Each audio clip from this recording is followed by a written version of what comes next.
Shabana, Mahmood, thank you so much for being with us and good morning to you. Morning. I wonder if we can just pick up, if we may, because I think I know what you're going to say about that Liz Truss policy, which she's rode back on, but I wonder if we can pick up on how well the Labour Party are doing right now against the Conservative parties. There is a lead in the polls, the latest polls that have come in, but only a 1% lead. Why is it still so tight? Oh, well, look, I mean, the polls of the last few months have been showing the Labour Party in the lead by differing and varying amounts. But as a Labour Party's national campaign coordinator, I'm not following the movements of individual polls here and there. The main thing that matters is that we are taking our case to the country, that Keir Starmer has, achieved in 2 years what Neil Kinnock, for example, took about 8 years to achieve in terms of turning the party around, making us electorally competitive again. When we went down to that defeat in 2019, our worst for nearly a century, people were writing us off for a decade or more. Not only has Keir, under his leadership, brought us back into contention, got us back on the pitch, but we are out there. We are making progress as we did in the local elections, which took place all over the UK just in May this year. We're winning key by-elections as well. So we are making very solid progress under Keir's leadership, working from that very low point of our 2019 general election defeat. So those are the real indicators for the progress that the Labour Party is making. You'll forgive me if I'm not going to, comment on every single poll. There's many polls. They have different methodologies. They're showing slightly different things. Mostly they're showing that the Labour Party is in the lead ahead of the Conservative Party. But for me, what matters is, are we making progress in all of the areas that we need to be winning in if we are going to win and get a majority Labour government at the next general election? And the answer, based on the local election results and the by-election results that we've been getting, is yes. Yeah, and Shabana, I wouldn't expect you to comment on all the polls, but I would expect you to have a thought about why it is seemingly so tight still, considering the disarray that the Conservative Party have been. I mean, they just ejected the Prime Minister, and now they're battling it out to replace him, and the Labour Party is only a smidgen ahead.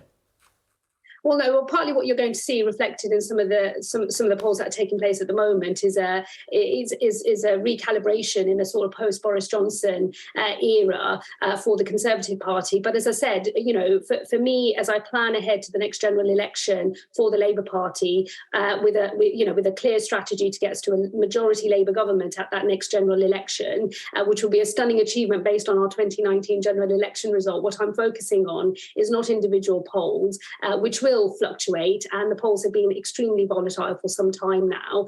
There are a lot of voters out there who are up for grabs, as it were, who haven't made up their mind, who are willing to change their mind, and it's our job to take the case to them for the Labour Party and persuade them to trust us with their vote at the next general election, whenever it comes. And as I say, we have made progress. If you look at our results in the local elections, where we won in the popular vote across the seats that we would need to win in order to form a majority Labour government, we were winning the popular vote in many of those seats, which means that we would be winning them at a general election if that was taking place now. And we made progress in the Wakefield by-election, a seat that we took off the Tories only a few weeks ago, which had added, as it were, to Boris Johnson's woes and was a key driver in removing the Prime Minister from his position. So the Labour Party is making electoral progress in the ways that it matters, which is actual results that are being delivered on the ground. I appreciate that, Shabana. No one's disputing the progress that's been made. It was a really low ebb when the party was led by Jeremy Corbyn. So to move on from that is something that definitely should have happened. But I wonder if this is an issue of leadership at the moment. There is still a problem, isn't there, with whether Labour Party members, people in the shadow cabinet, can go onto picket lines. Can you just clear up what the decision has been made by Sir Keir Starmer as to whether people should be on the picket lines? Because we saw Lisa Nandy there a couple of days ago. She was reprimanded but not sacked. Sam Tarry was sacked a few days hence for being on a picket line.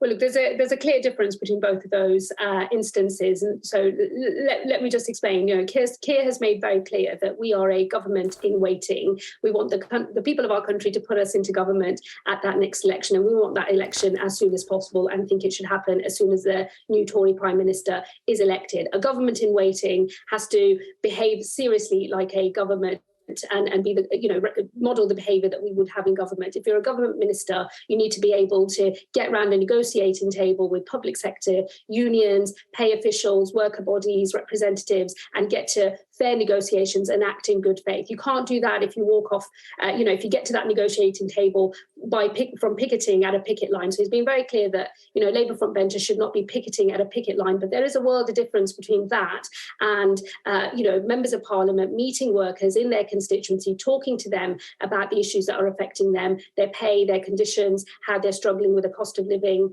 crisis. That is behaviour you'd expect, not just from Labour MPs, by the way, but you'd expect it from all members of parliament to engage with their constituents and talk to them about the issues that are affecting them. That's what Lisa was doing. The reason that Sam Tarry was removed from his post was because he broke collective responsibility when it came to doing a media round from a picket line and making up a Labour Party policy on the hoof. That is not acceptable for Labour frontbenchers. You would expect us all to maintain discipline and collective responsibility. When that is broken, there will be consequences. But there is a world of difference between that case and all members of parliament wanting to engage with their constituents, as is completely right and proper. I would expect Tory MPs to be engaging with workers in their constituency. If they profess to care about how the cost of living crisis is affecting everybody, they should be talking to workers as well.